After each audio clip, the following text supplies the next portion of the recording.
Globalization, global city. As the world ushers in a new era of globalization, cities across the globe are undergoing a profound transformation, evolving into powerful hubs of global economic and cultural exchange. These urban centers, aptly named global cities, are at the forefront of the integration of cultures, economies, and technologies, shaping the world's future. Global cities are characterized by their ability to attract international businesses, foster innovation, and promote cultural diversity.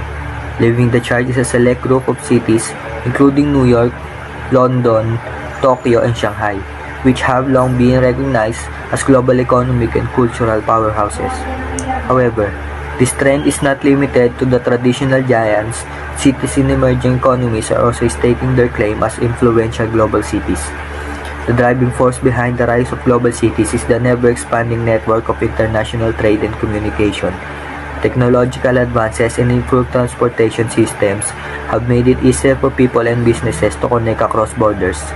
This connectivity has led into increased investment in infrastructure, attracting both domestic and foreign businesses. As a result, these cities have experienced substantial economic growth, leading to improved living standards for their residents. Globalization has also brought about a cultural fusion within these urban centers. A diverse population, combined with a plethora of international cuisines, language, and artistic expression, has enriched the cultural fabric of these cities. This global cultural exchange is fostering creativity, innovation, and a deeper understanding among people from various backgrounds. While the rise of global cities has numerous benefits, it also presents challenges, including income inequality, congestion, and increased housing costs.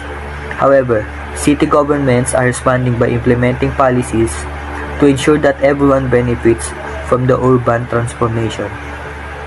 As globalization continues to shape the world, global cities are poised to be epicenters of this transformation process, offering opportunities for economic prosperity, cultural exchange, and innovation. The world watches as the cities adapt, evolve, and embrace the new era of global interconnectedness.